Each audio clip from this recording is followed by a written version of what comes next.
Hey guys, appreciate you guys having us out. My name is Bert Sorin from Sorin X Exercise Equipment, and Sorin X Outdoors are right over there. This is Derek Woodske, Cal Dietz, and Brandon Lilly.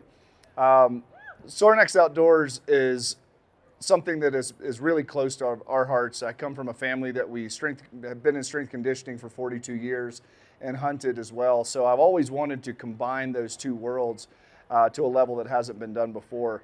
I came from a hammer throw background and strength conditioning background, and these are the people I leaned on in many of those instances in that strength space. Derek was a national record holder in the hammer for Canada for years, was an NFL strength coach, coached all over the world for Charles Poliquin, and has been a professional coach since. Cal Dietz at the University of Minnesota, and also an Olympic strength coach for the Olympic hockey team for years, as well as multiple world-class athletes. Brandon Lilly is two-time world champion in powerlifting, also a bow hunter, and just an extraordinary individual. So these are the people that I lean on constantly for content of trying to figure out what's going on with my body or other things in training. And so we wanted to expose a little bit of what we're doing and how we're seeing this a little bit differently, more than just doing some hard work and shooting a bow. So I got these guys up here I want to ask some questions too, because this is a lot of stuff we talk about when we're around the campfire, or around the house, or whatever it may be. So first of all, combining those two worlds, what does that really mean? Derek, that's something I wanted to ask you about, as far as where do you see the athletics or the strength and conditioning for athletics? How does that work together or not work together with the hunting community? Well, I think from our perspective, when we look at combining hunting with athletics, is the one big variable that you can never overlook is the fact that the biggest commonality is the fact that you're always going against the best athletes in the world, right? And they never take a day off. They never stop training. They never allow you an opportunity to catch up or rest, right? So you're going against an entity which has a massive work capacity. It has the ability to always super exceed your expectation, because at the end of the day, it's life or death. And because of that, you're putting yourself into an arena in which on your best day is their easy day. And so if you don't take that with some level of seriousness going into it, you're going to lose that competition every single day. So you have to go in with the mindset that you're preparing for your championship season every season, because you're going against the equivalent to the Super Bowl champion every year. Absolutely. Now, Cal, you've helped me with some of my conditioning building up, and I know we've talked about getting ready for the season or getting ready for hunting. And I see some people, they just go hard to get ready. And like Derek said, you have to be at your best when you get to the mountains, because your best day, or whatever day you have is the easiest day for the elk or whatever that may be. In your opinion, how should we be training for that scenario? And should it be a wave? Should it be a linear progression? Or what are we really looking at from there? Yeah, I think we have to keep in perspective, we're all in the game of life too. So to be at top condition, none of our athletes, Brandon was never in top condition, Derek, none of us were in top condition of our athletes year round, right? So we also, I think in the off season, sometimes if you have some qualities you want to work on, you can ramp that up. But ultimately, you want to do maintaining something that's healthy, reasonable for your lifestyle. But then right before hunting season, I think we'd be good to say a minimum of 8 to 12 weeks of ultimate, like ramping up to get to that readiness for hunting season, because you have to make it through that entire season. Obviously there's going to be setbacks in there, might be small injuries, might be something that's a little larger, but then the off season, I mean, you want to stay in fit, you want to stay in shape, so you have to find that happy medium with your schedule, 3 days, whether it's a 2 or probably a 3 days a week minimum working out schedule. And that could be, we just talked to somebody about doing it on the weekends twice and maybe once in the week, however we have to do that, right? So that's that 10 to 12 week ramp up to the hunting season, and make sure that you're prepared for that season. Because then the better in shape you are and the better physical qualities, you're going to be able to enjoy that hunt. And we can talk about fatigue later, maybe. That's what we're trying to resist. Right, exactly. And I'm looking at, really, you have strength and you have conditioning. In your opinion, I'd love to hear from all three of you. which one is most important to, do you stay in condition all year and ramp up your strength? Do you try to stay axially strong all year, ramp up your conditioning? Calorically, what does that look like? Can I start there? I think one of the strongest or one of the hardest things for most people to acquire is an accumulation of strength. You know, building mass, building strength are two different ends of the spectrum, but I think most people would find that that is the hardest challenge, to continually get stronger and then to continually to add lean mass. Whereas conditioning can be, like Cal said, maybe it's an 8, 10, 12 week specific type of target for a date or a hunt or such, you know, a season. And I think a person can really do a benefit to themselves by trying to strength train year round with slight conditioning throughout, but then as the season nears, because the wear and tear that the body takes, and I mean, to steal a line from Derek, it's really been kind of a light bulb moment for me. Toughness is the byproduct of lack of preparation.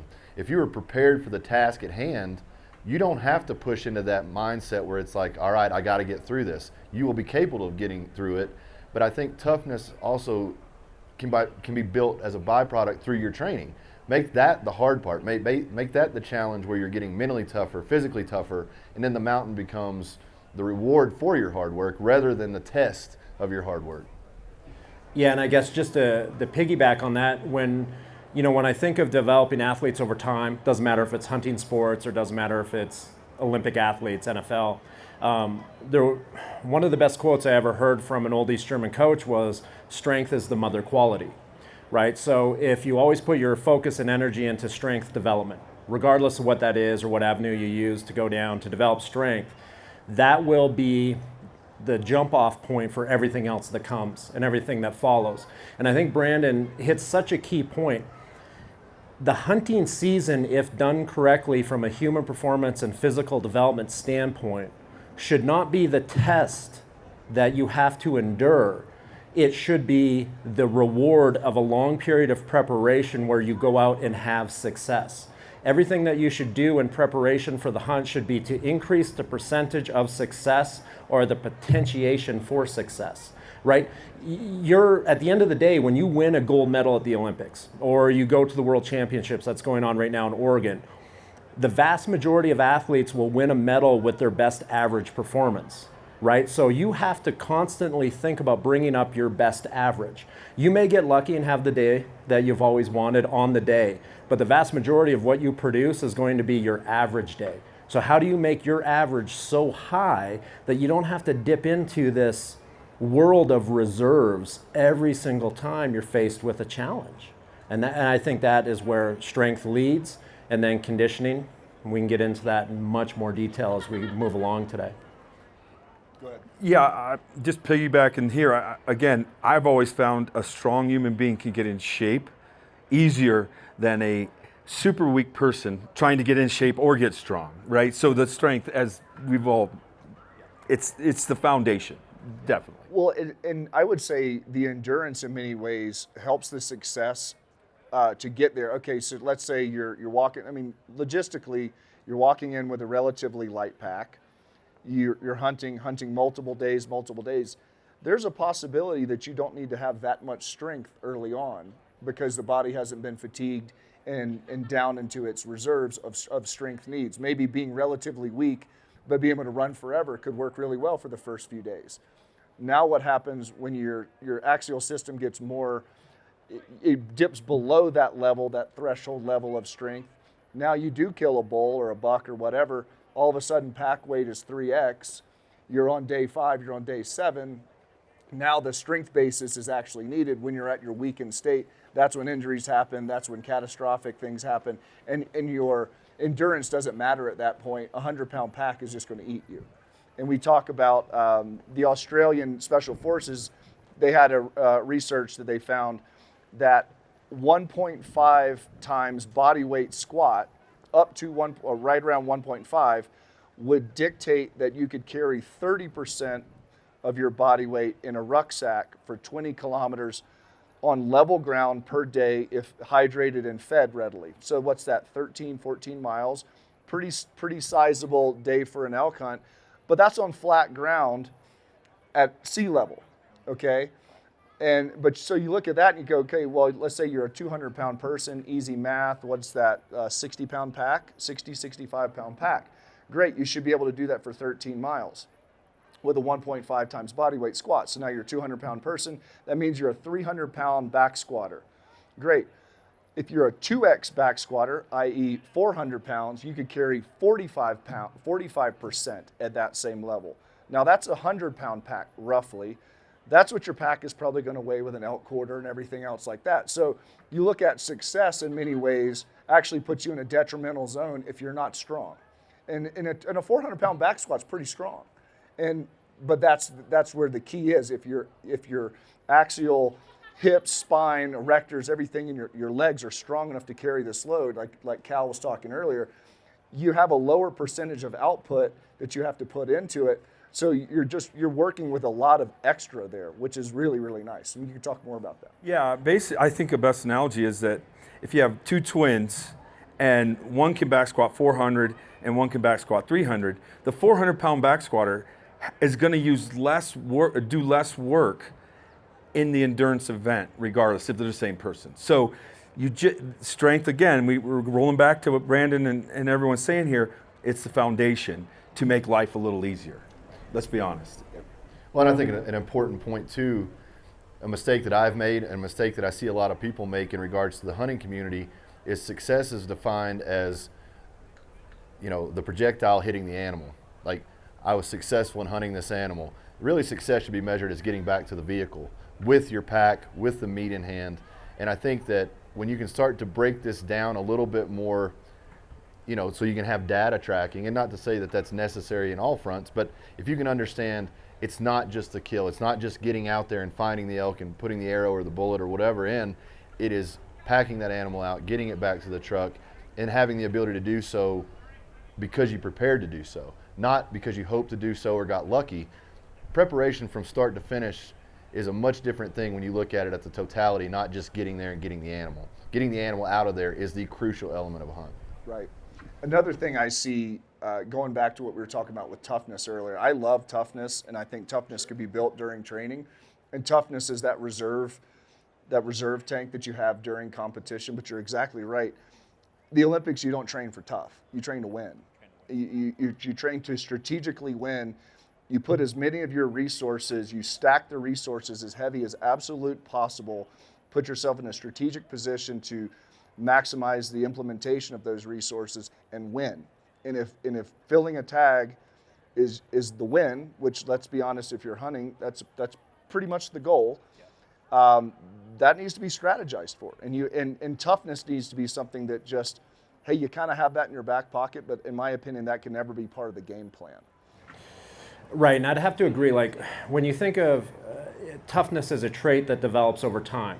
So when we think of having tough athletes, some kids come from, maybe a social background that made them tough, and then we add the fuel to the fire that makes them a good athlete, and they got it intrinsically, right? It's a personality trait with some. With others, I think a lot of that toughness, mental or physical toughness or the physicality of being a resilient human is a byproduct of putting stress through the system over a long period of time. If you want to make someone physically tough, you have to have them be physically successful under stressful environments over and over and over again. And in time, mental toughness develops as a byproduct of them realizing that they had adhered to a system and completed tasks in a way that allowed them to become confident in themselves in environments of extreme hardship, right? So a lot of mental toughness is a byproduct of achieve and success against odds that are not in your favor. So if you can slowly progress an athlete along, right, or anyone that wants to get better at something, and you continuously move them through scenarios or situations where they're stressed more at a greater level, where in which they have to overcome and achieve, maybe they have a setback, maybe they lose, then they win. All of a sudden you're like, man, that kid's mental toughness or that individual's mental toughness is on another level. Well, what's on another level is his or her ability to adhere to stress over time, that develop the confidence and the understanding in self to know that they're mentally tough. So mental toughness to them isn't something where like, I'm mentally tough, I'm a tough guy or girl. It's like, no, you're an achiever and you know what achievement is over time, and that by a byproduct makes you less capable of failure. Winners win. winners win. They just do. Okay, so we're speaking about training. What, in your opinion, I'll put it for the panel, would be the 3 most important, 3 to 5, and just something that hits most important exercises if you are doing, we've had a lot of people ask, they dialed in yesterday on IG, if you are, say, hunting these mountains for a buck, bull, whatever it may be, moose, whatever you might say, what exercises would you say from a strength conditioning standpoint are absolutely essential, and what are some of the basics that you're like, oh, this has to happen, and then what is 1 or 2 that most people wouldn't think of? Well, beyond an exercise specific like a deadlift or something like that, I think ankle mobility should be huge. Anybody that's getting in these mountains, anybody that's doing a lot of walking, hiking, trekking around, you need to address your ankles, not only from a strength standpoint, from mobility, from a flexion, from just a work capacity standpoint. But beyond that, I think if I were to give 3 exercises or implementation, I would say sled drags and pushes. Really get some of that flexion through the ankles and pushing as you pull, knees, hips, everything else, glutes. And why would you pick sled drags? Does it have anything to do with the concentric or eccentric, or why would you pick that? I think both. And then Derek and I even talked about this, and I'm maybe stepping on his answer a little bit, but you can actually get into triple extension with the sled if used properly. And I think that's one of the things that we look at athletes. We think about the clean and jerk, or we think about the snatch, or we think about some of these much more advanced movements. I have no desire to sit here with every hunter here and teach them how to clean and jerk. It's just not a realistic thing. You can find a sled or find a wheelbarrow or some sort of implement that will allow you to load it with weight and walk with it. And I think that is just an important thing from that endurance level, from the conditioning level, as well as that mental toughness level. Like, hey, I'm going to drag a sled for a mile, or I'm going to do sprints for 40 yards. Back that up with something like the deadlift, not necessarily a max effort deadlift. I think along the lines of repetition maxes, extending your set, your work capacity with the deadlift. That's just a full body. You can drop it if it gets heavy. You can drop it if you get out of form. It's much safer, I think, overall than the squat in that regard. But I would say sled, deadlift, and then some kind of core work. Really, really develop a core so that your whole body system works from the center out rather than strengthening the limbs and trying to strengthen in. So those 3 things would be my answer. Yeah, I would piggyback the sled. I'm a big fan. I see, especially in young children, how it can make them so much stronger. But even adults, you're not putting yourself in that compromised position. So if I'm pushing a sled for 10 seconds, I'd load it up to a weight that I only push it 20 yards in 10 seconds. I'm working strength. And if I want to work power, I'm lightening that sled so that I can push it for 10 seconds to 40 yards. And those are the variables that I work. So if I'm working strength today, it's 20 yards. I like the hex deadlift. There's no question, right? Yeah. Hex deadlift for people that don't have coaches, maybe never deadlift. I think it's a really good position, but they're both deadlifted. Like it's functional. It's whatever you want to call functional. I think it's the most functional thing. Upper body. I know I'm an ankle guy for my athletes. Even my world-class athletes still need the foot functioning, but also then I do like the upper body for pull-ups, right? I think that's the classic favorite. Tell us more. First of all, I totally agree with the sled. The sled's doing specifically straight-legged sled pushes has been the best thing I've done in years. I have some videos I'm showing of those right now. Single-leg sled pushes, straight-leg sled pushes. My back has basically hurt since I was 18 years old. I'm 45 now. In the last 10 weeks, I've basically solved that. And I've showed them to you and kind of played with some different things. But the glute and the hamstring tie-in has been absolutely incredible. But I've also been able to get a lot more hip mobility. A lot of other stuff going on you and I have talked about.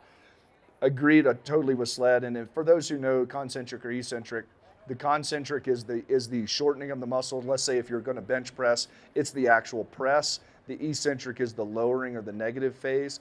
The lowering of the negative phase actually tears up more muscle and it's more stressful to the body. So you're able to do more volume concentric only. And so that could actually be used as recovery tools. So I'm pushing sleds and pulling sleds right now, probably 5 to 6 sessions a week. And I'm seeing some amazing returns. And then I'll go in and do my later interval stuff. But tell me about your 10 seconds, your reasoning for 10 seconds. I know we spoke with this earlier, whether it's strength, whether it's speed, or whether it's even endurance to an extent. Well, I've always found that 10 seconds is your guidelines where things start to drop off. And if you're trying to work those strength or power qualities, that your limit is 10 seconds. Now with my athletes, I might go 5 because there's a very specific reason. But in life, I usually go 10 seconds for all these qualities, because at that point you start to stop training the specific strength or power, because you actually lose the ability to produce power. You're losing less strength. So you're not getting the adaptations from strength that you're choosing, that you're focusing on after the 10 seconds. Now you do start to slow down, especially when you're out of shape, but eventually you do enough 10-second intervals, your strength capacity and your strength work goes through the roof. Does that switch from fascia to leverage at that point? Are you just leveraging the sled versus pushing it?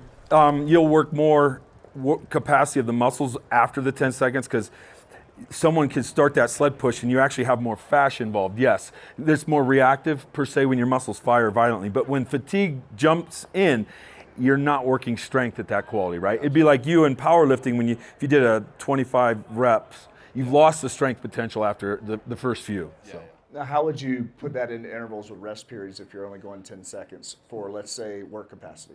So work capacity, I will do a 10-second sled push, and roughly the interval that I've gotten the most conditioning results from is a 50 seconds rest to 90 seconds rest.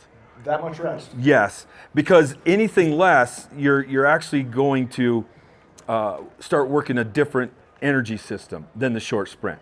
But if I want to work high quality, let's say I'm truly trying to get strong, I would actually go 3 to 5 minutes rest. If you're only pushing that sled, not for conditioning, to build strength. But in a conditioning model, I would go 50 seconds, because what happens, Bert, is that if you push it for 10, you're working that short sprint, that explosive strength building interval, and you want to get conditioned in there. If you cut the rest too short, you'll shift into aerobic capacity, because you don't have the ability to reproduce all that force again. So like 50% your limit. Now, let's say you're peaking for a 12-week hunt, you may start at 90 seconds rest and just reduce it so that 2 weeks out, you're at 50, 2 to 3 weeks out, you're down to 50% rest interval. Because you don't need to go out the gate at 50% rest. You're going to get there. Does that make sense? That's kind of part of the process. Like, training's a process. You know what I mean? I know our society likes all this fast food and the ab stuff to get things done quickly. But I have women that have trained and men that have trained 8 years to make one event in the Olympics, right? So that's a process. That's not a fast food slick ass way of getting better. You know what I mean? It takes that long to pull some good tags. Yeah, right? So yeah, people can train for that. So we're talking about training from that side, and you're talking about it as a process. Now, process means there's a progression, means there's a goal, means you're going somewhere with it. You are leading, let's say you have 60 days, 45 days, something like that leading up. What does your progression or periodization look like? Do you run right into it? Do you undulate? Do you come into, because I see some people say, got to ramp it up. I got to be ready. And I've seen people, I got to be ready for this elk hunt next week or something. And I'm like, you're still going hard? My thought is, let's start backing this off, because you want to go into the hunt the strongest possible. I was at the SIG Hunter Games a month ago, and I trained for it. And yes, I trained, but I started peaking just like I would for an athletic event. What might that look like? Well, just how did you do at the SIG Hunter Games? We won. That's right. Yeah. Well, Derek, I mean, we've all done peaking from Brandon to Derek, and I think we would all agree with, and each event is different in athletics, but this one's kind of a general overall, right? So I think a week prior, Derek and I, and I'm sure you tapered before that, right? But a week prior is a good rule of thumb, because I don't believe, and these guys can add on to this, that you should go into that hunt tired. I mean, I've helped a lot of people with selection in the special operations community, and the one thing you got to worry about is if you go into that thing tired, it is going to be a struggle. Does that make sense? I mean, you have to be rested. Well, I think to quote Louis Simmons, and he's a great legendary coach of Westside Barbell, but he was notorious for telling us, you cannot get that much stronger in 2 weeks before a competition, but you can absolutely self-destruct in the last 2 weeks before a competition. If you're trying to maximize your strength, you have to understand there is a rest interval. There is whatever he called it there at the end, the circa max. You would do a super compensation phase where you go just heavy, heavy, heavy, hard as you possibly can, but then you back off so that you get that benefit of the dip and then an expression when the competition rolls around. Same thing is going to be necessary for the mountain. If you go out there and you're already taping toes and blistered up on your feet and all these kind of things, you're already starting from a deficit. Now, you might be tough as hell. You might be able to go out there and get it done. Kudos. But if you had taken 4 or 5 days even off, allowed those blisters to heal, maybe let those aches and sprains go away, done some Epsom salt, done some, dedicated or focused sleep type stuff, you're going to go to the mountain with excitement because your adrenals are back. You're going to feel much different. You're going to feel more confident, and you're actually going to be able to actualize the work you've done rather than going in there so depleted. And the last thing I'll say about that, Louis also said, if you could continually get stronger forever, we would train every single day as long as we could.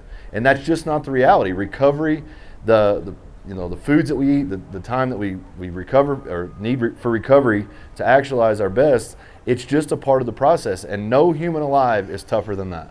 No, and to jump in on that, and when we start to look at preparation for a hunt, preparation for the Olympics, doesn't matter, it becomes all one giant end point. And when you think of like programming back or setting up your date of success, whatever your date of travel, let's use an arbitrary term like that, let's call it a travel date, where you're going to get in the car and go or get on the plane and fly. You go back 7 days from that point. 7 days from the point is the end of your preparation. For some, it may be 14, if they got some injuries. That far back? It can be if it's performance, it could be 21 days, but that's a whole nother conversation, right? But 7 days for what we're talking about is going to be a safe window. 14 for somebody that has an injury history.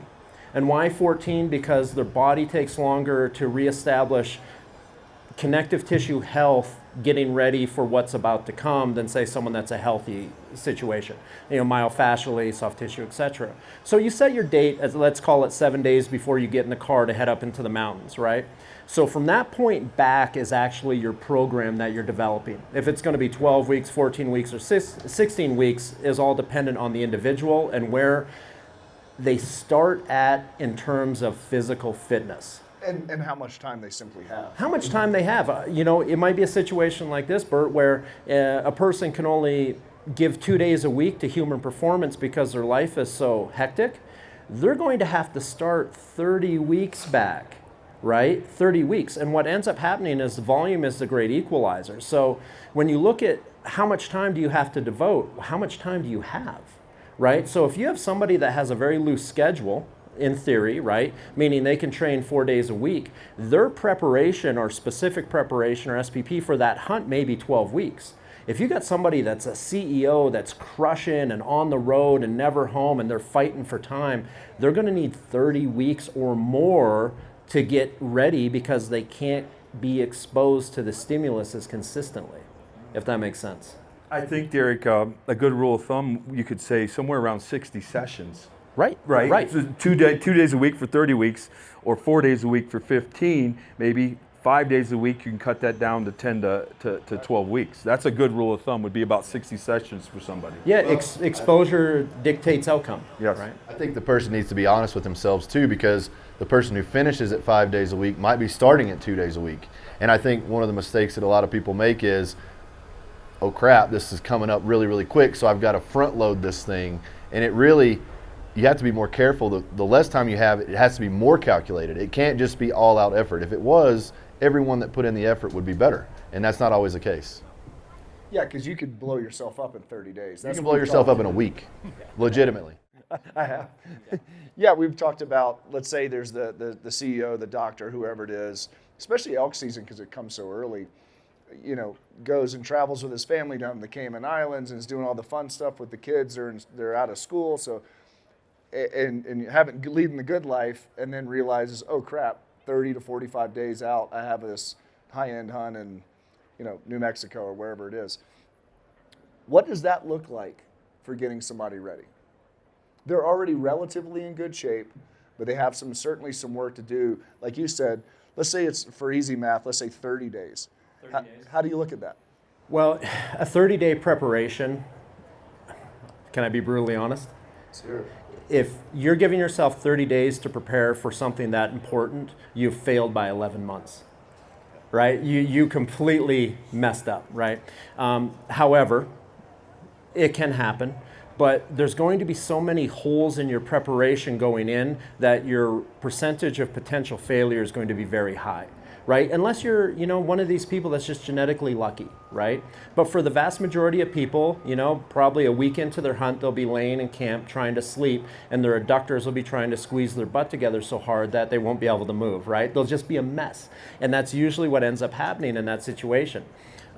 Typically what we like to look at, and for those that follow like knees over toes guy or some of these other systems, and people that I was fortunate to coach or develop along the way in a previous career, it starts really early and very remedially, meaning which we want to make sure that somebody is healthy and strong on one leg long before they're powerful and strong pulling a bar.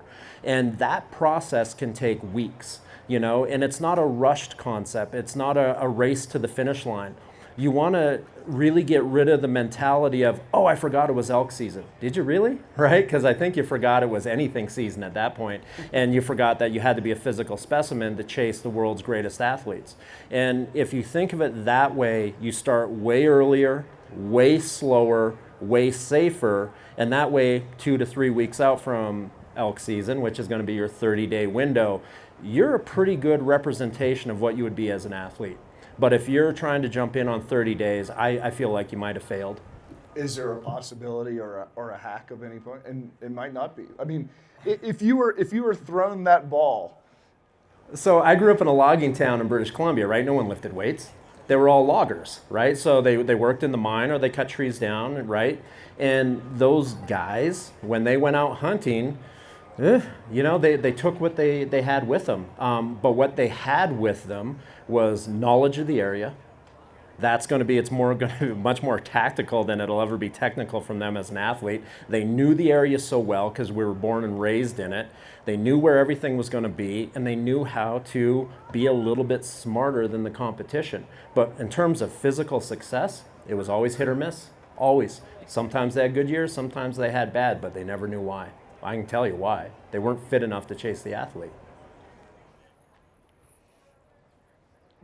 We talked about foot health earlier. Well, you were talking about the foot and ankle. I know that's something that you've worked with me a lot on, and you've worked with your athletes. How important is that? Because both of you guys brought it up.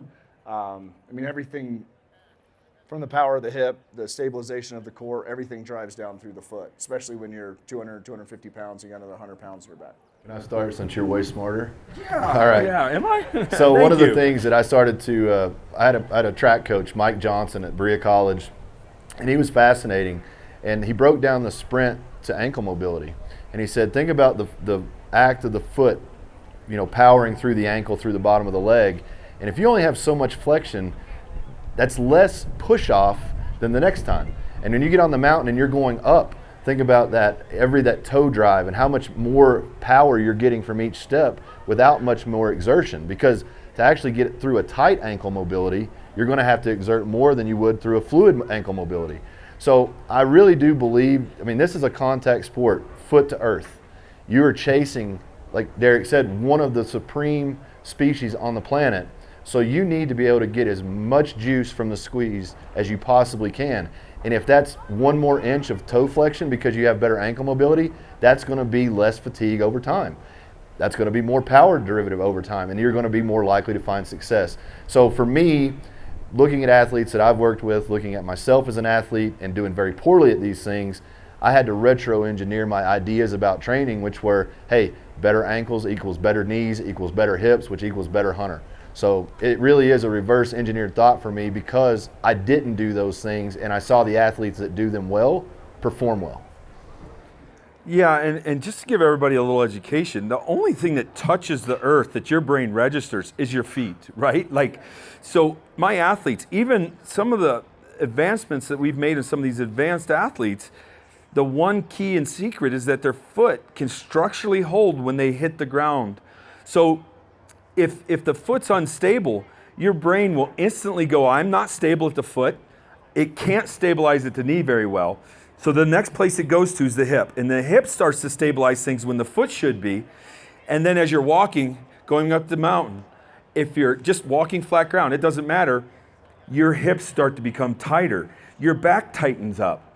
So this is a process. So your back tightening up actually may be the stability, and the weak link is your feet in this whole scenario. I have some exercises that I have everybody do on my YouTube page. They're called spring ankles. Just go on there, look at them, and you can do this on your steps at home. There's just 5 simple positions that you hold the weight for 60 seconds. And here's a guideline, folks. If you get into one of those spring ankle positions and your feet start to shake 3 seconds in, you got problems. Because you should be able to hold that on one leg for 60 seconds without shaking. And you need to do this, in my opinion. I don't know why our feet are so weak, but they are weak because I would assume our lifestyles and then we just don't function like we should, we were built to. So our lifestyles weaken our feet. Even my elite athletes, who I'm talking are the best in their sport in the world, still have weak links in their feet that we still try to get better. So the only thing touching the ground is your body and your brain will go haywire when you don't have that stability in your foot. I have an athlete that takes a puck in the foot. The craziness is that foot gets injured, the left side of their butt shrinks. So that butt muscle is tied. The master that's going to get you through this are your hips, are going to get you through this hunt. If the foot's injured, if there's problems in the foot, you're never going to fully develop your hip. Wow. Go ahead. Well, I've had surgery on both my feet. I have no butt, right? Like, so I used to say it was genetic, but I think it's my feet. But you're exactly right. Like when I started getting back into, say, high elevation hikes a lot, and obviously coming from an alpine skiing world, I'm locked in a boot, right, where my feet are protected. Everything's protected. It's a perfect world, right? And then I would start to get out and walk. To the amount of physical destruction that I would, I got rhabdo. I mean, all these crazy things were happening to me that didn't make sense when I started going over 7 miles, or say, let's call it a 12-mile out and back, right? And it was hips, adductors, never quads, right? Hips, adductors, glutes, low back. The amount of destruction I'd experience as what I thought to be a good athlete was astounding. Now, you follow the path of history of metal plates in both feet, surgeries on both feet. They don't work very well. And when I started to go down the rabbit hole of your information, we've known each other since 07, so it's not like, I discovered Cal and he saved my life, but at the same time... No one's ever said that. No one's ever said that. But at the same time, when I started using your information again, when I should have never stopped, all of a sudden a lot of my low back, glute, and adductor issues I was having on long duration or endurance-based work, because I was strong, finally got better, right? I could complete, like the Australian study, I could complete my rucks, but the toll on my body was staggering, right? So then when I started to correct some of the issues I was having in my feet and ankles, all of a sudden I was completing and I was actually not beat up at the end of the day. Well, I just wanted to make a point, and in reference to that, I've had multiple injuries throughout my career, but one of the things, anybody in here had a broken arm, broken leg? What happens when you put that cast on? The atrophy is real. Like you take that cast off and you've lost 30-40% of your muscle mass. So think about your foot, and every one of us up here, I'm not saying exclusively, but most of us train bare feet. We train barefooted. Think about wearing a shoe as a cast every day of your life, 10, 12, 14 hours a day. What is it doing to the foot and the structure of the foot? Probably some level of atrophy. Even if you're flexing, even if you're walking and running and all those things, at some level there is an indicator of atrophy, instability, or the firing or the flexion, whatever it might be. So I would highly encourage people, it might not be all the time, a couple times a week, walk around your yard barefooted, train barefooted, do these things to reawaken those stabilizers in the feet, the muscles in the feet, and actually get some spread in your toes. It just seems like a no-brainer to me that if you can reason with a cast, atrophy, with a foot, atrophy, or with a shoe, atrophy. To jump on that too, to break this even farther down, the big toe is one of the main functions of the foot that people actually don't squeeze the big toe into the ground when they move.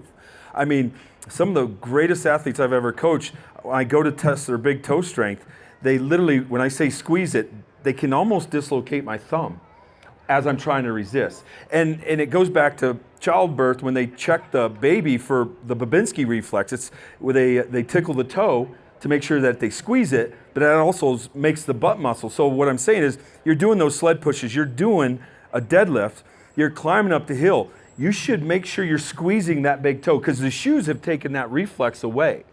You squeeze that big toe and it instantly turns on your butt muscles to work optimally. So now, folks, it's going to take 3 days and maybe some sore toes, because this will show you if you squeeze that big toe, your foot's not functioning correctly. So it's going to take 3 days for you to start to learn that pattern and actually focus on it.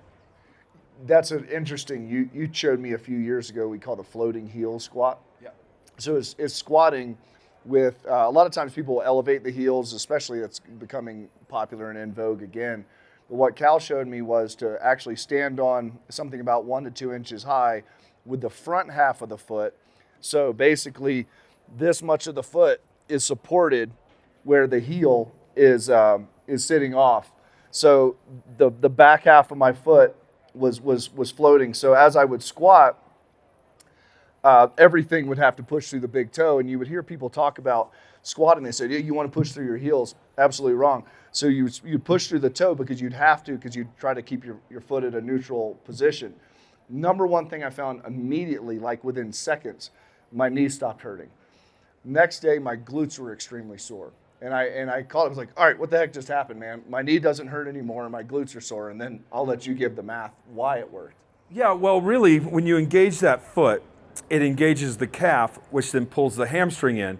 But as we said, that big toe squeezing on the ground makes sure that the primary mover of that hip is the glute muscle and not the hamstring. You're going up a mountain and your hamstrings get tight and your glutes should feel swelled up because they can work all day long, right? But your hamstrings get tight, you actually have the wrong type of pattern going. Now you're going up that mountain and you feel your back getting tight from the pack, you may want to really refocus, and I've had people refocus in that scenario, special operations community, refocus on that big toe, and the back actually starts to loosen up after the next few steps. Because you've kicked into a bad stress pattern to compensate to get up that hill, and now with activating the big toe, when you're in your boots, which you have to have, it'll actually turn that glute back on in the right pattern. And then you'd have an explosion of force versus implosion that you talk about. Explain that. Yeah, essentially, when Derek was on the ruck and everything's activated in the wrong sequence so that he would get sore. And all these muscles are doing all the extra jobs because our athletes and all these guys up here, you were great compensators. So if things weren't working, you were still able to perform. You're great. People say, oh, they must not have bad patterns. My most advanced athletes are the best compensators ever, right? So they're less likely to break, but ultimately the catch is that we have to get the correct patterns so that this butt muscle moves and it pushes the force into the ground and you move forward. Versus if everything's activated already, the force doesn't know where to go and you're just going to start beating yourself up inside. So that's kind of the implosion part. Yeah, it's like when I think of the world's greatest athletes, they're basically like muscle magicians. They have the ability to hide weakness. It's all sleight of hand, right? So, and you really have to take a step back with them all the time and remind them that proper movement first, strong movement second, right? And, so the question's going to come up, well, everyone back squats, feet on the ground, deadlift, feet on the ground. This is crazy talk, this heel elevated. It sounds dangerous. But I think what a lot of people have gotten away from is the realization that everything that we do in terms of human performance development is going to be compliant dynamic, right? So we have compliant movement patterns that make us very stable and very strong. And they have to be focused on. There's a time and place for it. It's very important to be square and stable in a deadlift, and the only thing that moves is extension chain, right? And we move a huge amount of weight, but you have to be very compliant to do that. That's what keeps us safe when we're getting strong. But the other side of it, what we always think of as movement of sport, or speed of sport is a term that I throw around, and it's the dynamic action of movement, and it's more inclined to the motion that you're describing, and that is which there has to eventually be a transition from being very strong and safe to very dynamic and speed of sport, which by its nature potentiates a risk. Right? Like when you're hiking up a mountain, when you're trail running, when you're playing football, when you're running the 400-meter hurdles, there is a potentiation of injury compared to a compliant deadlift because the nature of what you're doing calls upon you to move in a way in which there will be risk and reward. right? And so what ends up happening with a lot of people is they only live compliantly. So they do everything very safe and perfect and in a weight room and on a perfect floor in a level world. And when they get out into the real world or the athletic arena, like Cal's athletes are in every single day, they're not going to be in those positions all the time. And if you don't bridge the gap from safe, compliant to dynamic speed of sport, the risk potentiation actually goes up dramatically. So you have to start moving them kinesthetically or movement-wise or health-wise towards that in the weight room. And what you guys describe as that exercise I did afterwards, game changer, right? But it's making those small sequential steps in the right direction, right? Safe direction, and then successful direction. Were we going to finish on the 3 qualities maybe? Did we talk about that, or just the 3 lifts? Yeah. Sure, yeah. Keep 3 lifts, yeah. Well, I think I finished. Did you have? So the only thing I would add to the 3 lift quality, obviously, I think in the vast majority is carrying load. You know, there's an obviously benefit to that. The only thing I've ever added where I think it's essential, there has to be a variation of a split squat or step up, your big Bulgarian split squat guy in there, because at the end of the day, locomotion or human motion or linear achievement, right, to go from here to there, there's going to be at some point you're on one foot. And the faster you do it, you may be on one foot for what seems like a shorter period of time, but it's a longer distance, right, as you move quicker. So it gets a little complicated physics-wise. Don't do math in public. But at the end of the day, the one thing that I always tell people is you have to get very strong on one leg at some point. Either do it early or do it late, but somewhere along the way in your programming, your single leg strength has to be very high in relationship to everything else that you're trying to achieve. Would you look to get compliant strength, bilateral strength first, and then move into single leg? Okay, so for me, it's kind of a weird world. So the old me would say, let's get single leg strength, compliant, then dynamic. Now I think you can do them simultaneously. So what I tend to do is I'll put higher risk movement patterns, so things where I'm going to lift the most weight, regardless of what that is, will go early in the program, and I will do more of a follow-up with some extras regardless of the time of the year, will be my unilateral, compliant, or dynamic movement. So for example, if I want to have a split squat variation in my workout, I'm not going to just jump into it early and be like, I got to get good at split squats before I get good at back squats. I've come to realize I can get good at back squats and split squats simultaneously. And so what I tend to do is whatever movement pattern has the greatest potentiation of risk, so speed of completion, does the bar go over my head like a snatch? Am I jumping?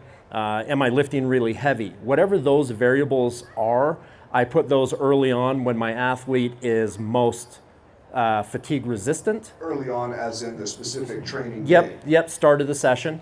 And then we will finish with the things that are a little less risky.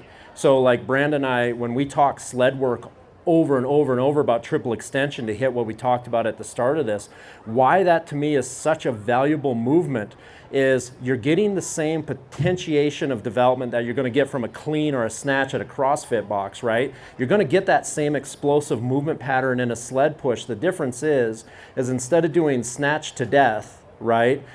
The worst thing that happens on that sled push that you're trucking along is you're like, oh, I'm done, and you just take a knee. And everything stops moving, and the world is this safe place that achievement was created. I didn't drop a bar on the back of my neck. I didn't do anything ridiculous.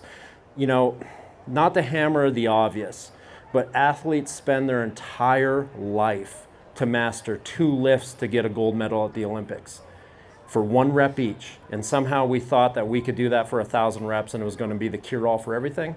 Nah, I don't think so. Right.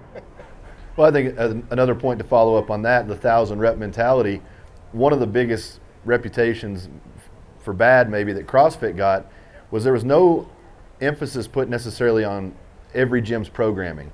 Sometimes effort was just the call of the day, but what happened tomorrow, and what happened tomorrow, and tomorrow, and tomorrow. And what we started to see through the CrossFit community, hyper injury. I mean, we were seeing people injured all the time, overuse stuff.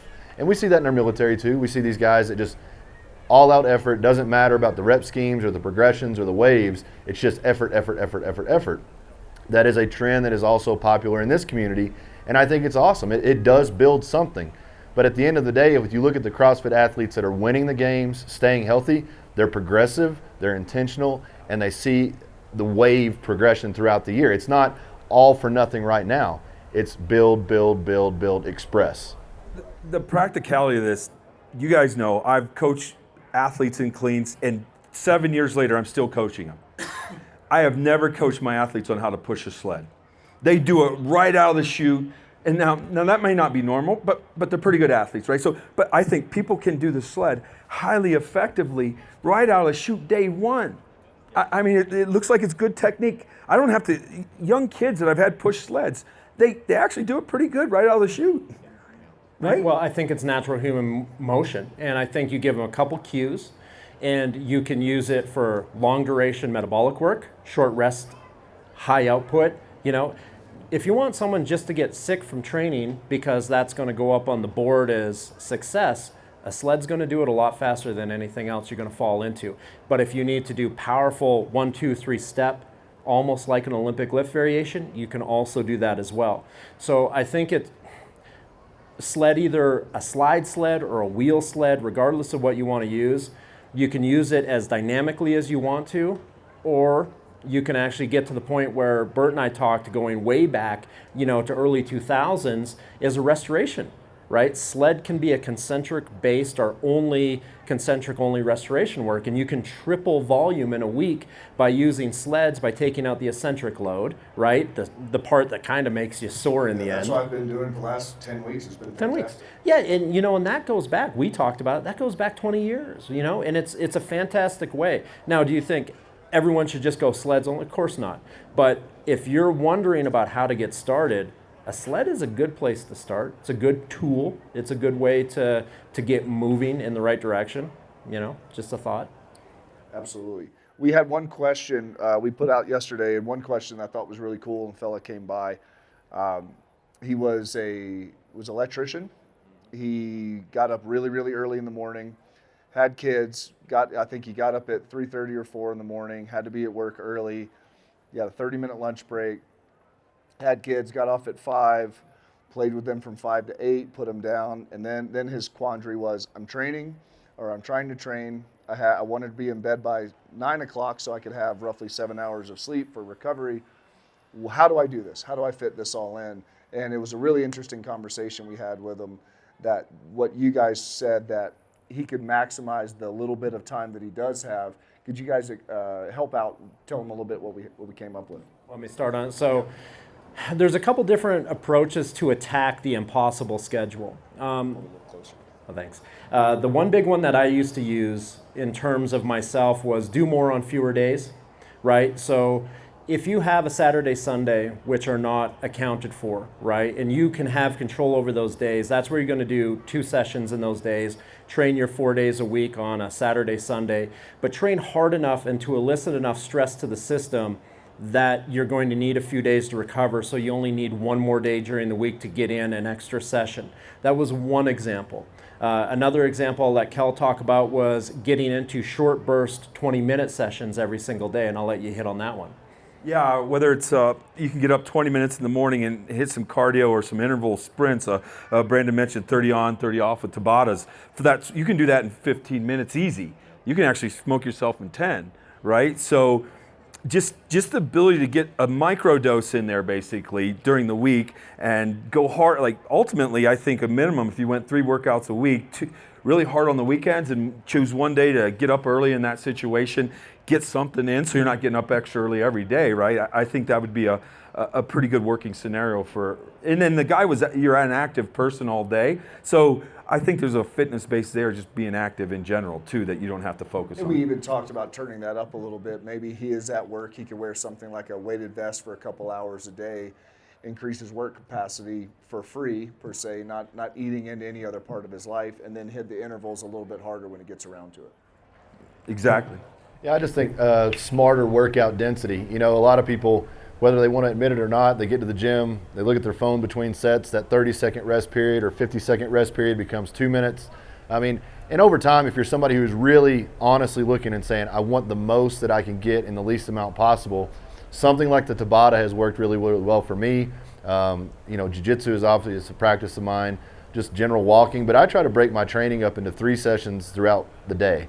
And that sounds like a lot, but it's very simple. I get up, I take a walk, I do some pull-ups and push-ups, I do some stretches, 20 minutes, done.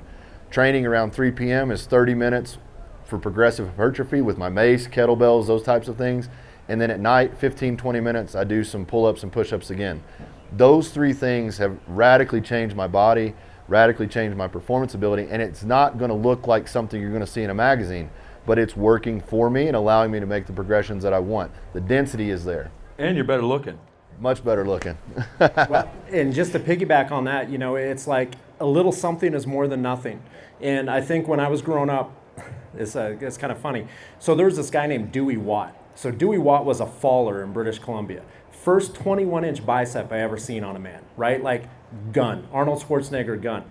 Dewey Watt had a Husqvarna that he used for falling every day, right? And he would curl his saw during lunch hours, 100 reps every lunch hour. Didn't do much else, but he was obsessed about having an arm like Arnold Schwarzenegger, right? Long black hair, biker, wore a lot of plaid, leather vest. The dude was jacked. And I remember I was 14 and I was like, where do you lift weights? Can you teach me? He's like, no, I curl my chainsaw. And I was like, okay, curl chainsaw, that's it. So when you think of like maximum minimum dose, right? And it's like, what can you do every single day that's going to make a difference that you can adhere to? Well, and just to piggyback that, another logging story from a Finnish coach, Sakari Sirilenko. He was the guy that really helped Louis Simmons, again at Westside Barbell, conceptualize the idea of the sled. He was working with loggers, and these guys would eye hook into these big logs, and they would back these things up or down a mountain, whatever they had to do. And he took a guy, and he just looked at him one day, and he said, Sakari, I'd love to deadlift. And he said, well, let's test your deadlift. And he said took this logger, and all he had done is these, obviously strong guy, physical labor, but he just started putting weight on the bar, weight on the bar, weight on the bar. He pulled 705 the first time he'd ever pulled a deadlift, and the guy had these, and this is, you can check it, he's talked about it openly, but he goes back down and does 405 for like 21. And this is a guy who only did sled drags, but he built a work capacity, 405 times 21, but he also built a maximum strength capacity, 705 first time he ever touched a deadlift bar. He pulled trees. He pulled trees, exactly. I know we're getting close to the end. We're going to be doing this again tomorrow, 2 to 3. If you have any questions, if anyone in the crowd has questions today, I know we have a couple more minutes. We talked about a lot of different training aspects today. Tomorrow I'd like to get into a little bit of the recovery methods, prehab, rehab, supplementation, even some medical stuff if possible. So if you have any specific questions you'd like us to cover, you could hit us on Sorin X Outdoors, hit a DM on that, something that you'd like us to get into. Or if you have any questions today, we have 1 or 2 more minutes. If not, come by the booth. A lot of people just like to come by and chat and get into it. We could talk a little bit more deep water. We like beer too, so come on over. Thank you.